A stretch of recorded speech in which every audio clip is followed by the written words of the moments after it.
Hello once again from Gibbs Stadium. I'm Jim Noble, and this is Inside Wofford Football with head coach Sean Watson. Well, Wofford traveled over the mountain to East Tennessee State this weekend, and it was a tough one, Coach. I know that sometimes things snowball on you, and sometimes you get off to a bad start, and it's hard to bounce back. And that seemed to be kind of the story of that 41-10 loss to ETSU. They came out prepared. They jumped all over Wofford, and Terriers just got behind the 8 ball. Yeah, we didn't play well. That's just the bottom line. We didn't play well, and we didn't coach well. So it's both. I'm never going to put everything off on the players, or and we all share in it. It's all of us. Mm-hmm. So we've got to play better, and we've got to coach better. So it starts with us coaching better, and we got to continue to move us. To move us forward. We just have to keep working. I mean, it's a process to building the football team, and now that I'm down deep in the briar patch, I know exactly what we've got to do. Mm-hmm. Now, we always talk a lot about pouring into the players and lifting them up and how they're doing. I want to take a little different tack. How are you doing? How are your assistant coaches doing? It wears on folks. Yeah, we're doing great. It doesn't wear on you. If you love the game of football, and you really truly are in it for the right reasons, you love the kids and you want to see them become, grown men and be impactful in our society, there is no bad day. I still drive fast to work because I really care about these kids. I care about this program. We will move the program forward, and it's all good stuff. I mean, when I say all good stuff, it's because it's building a program. I knew what we inherited. I knew what we had to do, and now I know even more what we have to do, and it's going to be okay. We're going to get there. All right, moving forward, we'll look ahead to the game coming up down in Macon, Georgia with the Mercer Bears. Take a look back at the ETSU game and talk a little bit about some of the things that a head coach has to deal with off the field during a season. That's ahead next here on Inside Wofford Football.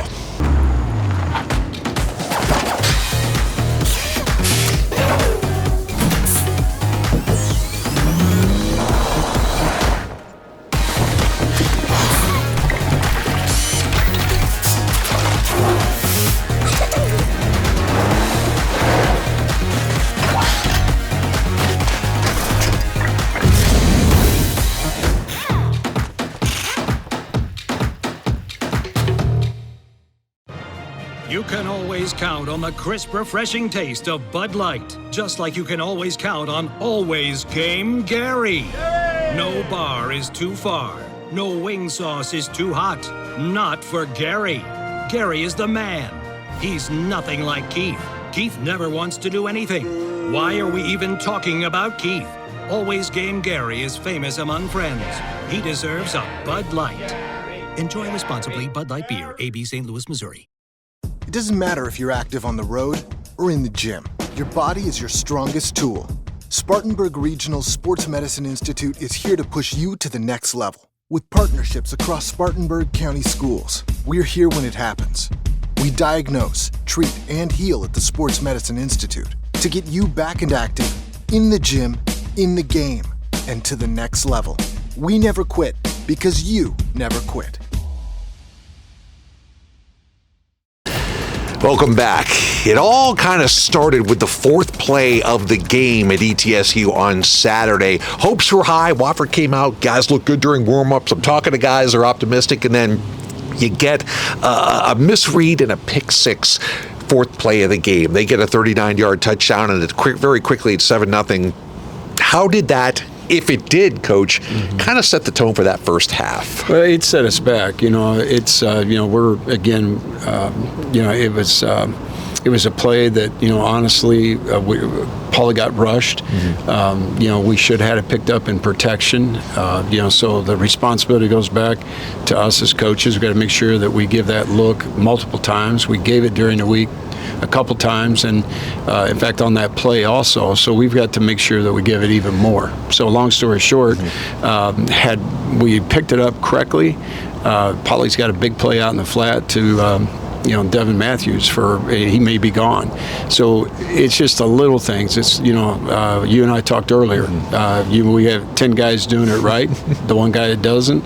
So we've got to get more consistent and get all 11 guys doing it consistently right. It's kind of like a piano chord. If 7 of the 8 notes are great, but one's off, the chord doesn't sound right. And very good analogy there. I think that's what we're seeing with a young team sometimes. I know offensively when ETSU had the ball, they came in with some quarterback injuries. You had a couple of quarterbacks that you pretty much had never seen before much on tape, and then they ran some wildcat. They put those guys in pretty good positions. We were unable to rattle them defensively. Any theories as to why? Well, we just, I think the first half, second half, when we settled down, we did a better job. And really was us setting our edges on defense and staying firm, and making plays when, we were in our gaps, making plays and getting off blocks.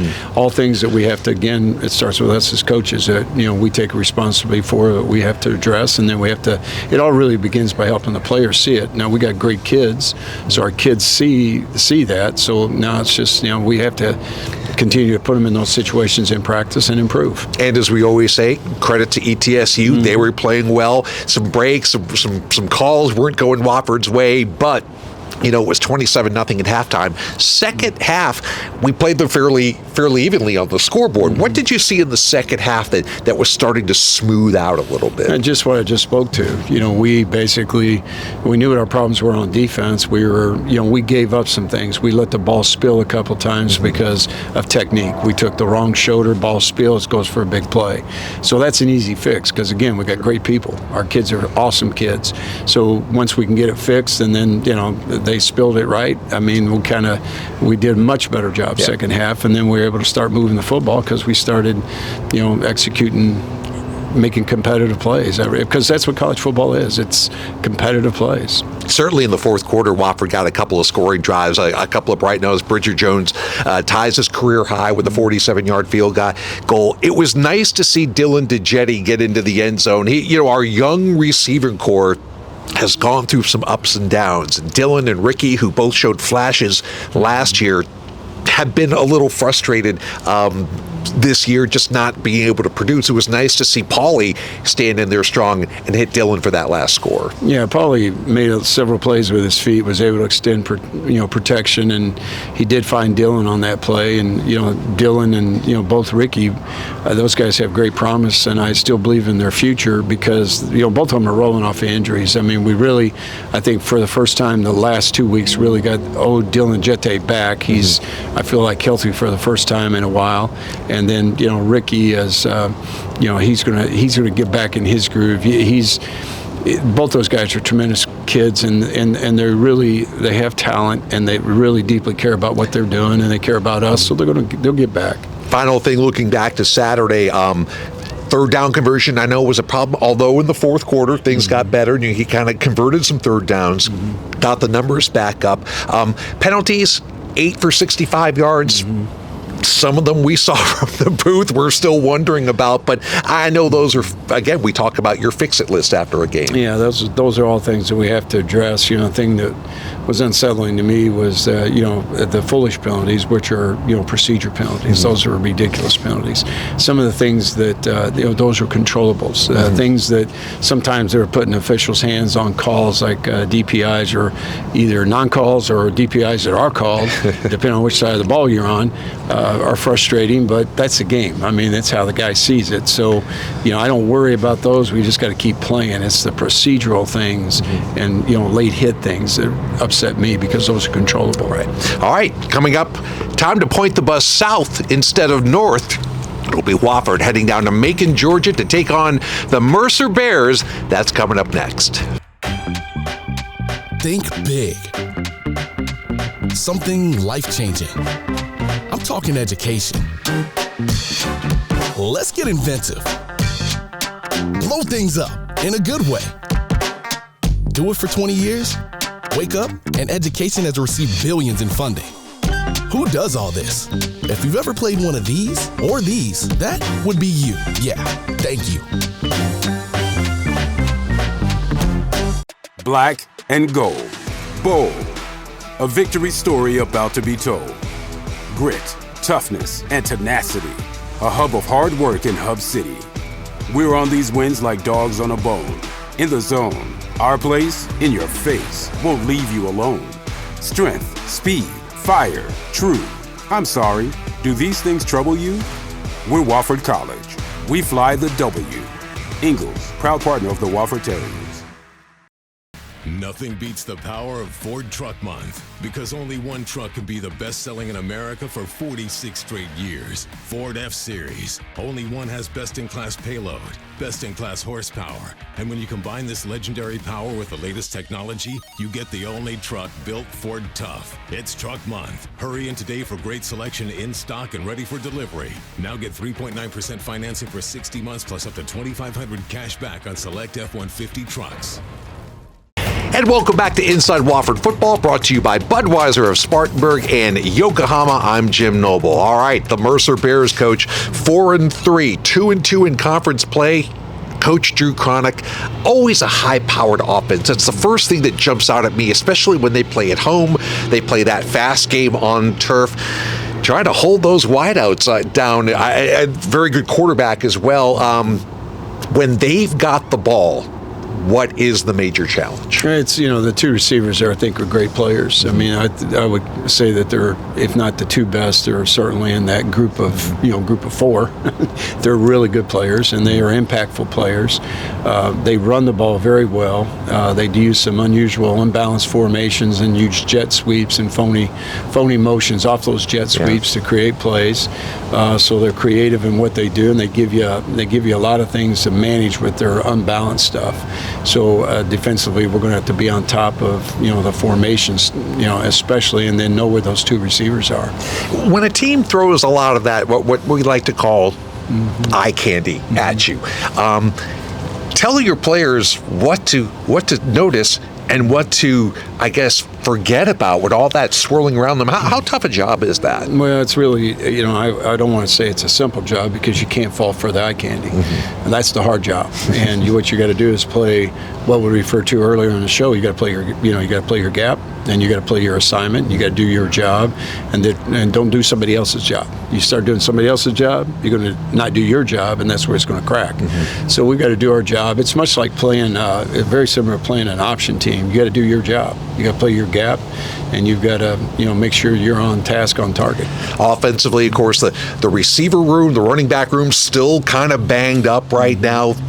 The next man up mentality. What are going to be the keys offensively for us on Saturday? Well, we're going to, they do some, they do some really good things on defense too. They're a little different in how they present themselves in their quarters package, and we're going to have to, come up with a good plan for that, and then keep things calm for Paulie, so that he can play at a high level. So it's I think for us on that side of the ball, it's going to come down. We need to run the football, and that's been our whole mantra all year long, is that we have got to become a better run team. And I want to walk away from this season with that being, we have begun that process. We're starting to feel it, and I want to feel it on a consistent basis. That's where I want to get us to. It'll be a 4:00 start Eastern time down in Macon, Georgia. Wofford and Mercer. We'll have it for you on the Wofford Radio Network, and of course it'll be on ESPN Plus as well. All right, final question. And we kind of, during the course of the season, we focus so much on the day-to-day and the game that's coming up this weekend. But in your second stint now as a head college football coach, head coaches have to deal with a lot more than just that. A lot of things come across your desk. You're talking about recruiting. You're talking about program building. You're talking about laying a foundation. What are some of the things that you deal with on maybe a Monday, Tuesday, Wednesday that we don't see? What are the time sucks sort of that take a lot of your time up these days? Well, what you have to do is my first thing is our players, player management, making sure they're taking care of our kids, and we got them squared away, and on task, on target with the simple things like going to class, taking care of their academics.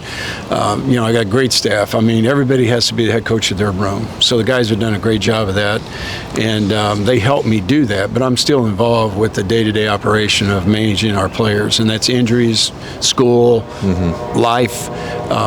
So I've got some appointments with some guys about life a little bit later on, just life things. So there's those things, and then the recruiting aspect eats up a lot of time, because I see every player that we offer, and I spend a lot of time watching. So I'm watching everybody. Yeah. I'm watching 22, and making sure that we're on task with that, and I'm the final approval on that. So I spend a lot of my time. My day usually starts about 4:30 in the morning, and I usually do my administrative notes for the day, and then I move into recruiting. Then from recruiting, I go to administrative tasks I got to do, and then I finally get into the offensive thing when I get here to the office, so that we can all work efficiently. I was about to say, when do you sleep? But you also got to carve out time for family, and that's important. Yeah. But I make sure that when we get done with practice, I make sure I go home, spend time with Anita, and we get a chance to. I always get a chance to run down my kids on weekends. Usually our day is Sunday to talk, and because I've got Sunday morning I give to them, and so I've learned to take care of the important things, which is family first. Then I make our coaches do that, our kids, and then we take care of football. Yeah. And if you keep things in that life order, I think you're never disappointed. Well, I went to Coach a couple of weeks ago. I said, "Did you see that crazy ending in a West Coast game?" He said, "Nope, it was family day. It was family day. That all takes care of itself out of the season." Well, the sun just came out. I hope that's a good analogy for this weekend. We appreciate your time, and as always, best of luck, and we'll see you Saturday. Thank you. All right. A special thanks to all, of course, our staff, all our sponsors. For Sean Watson, I'm Jim Noble. We'll see you next week on Inside Wofford Football.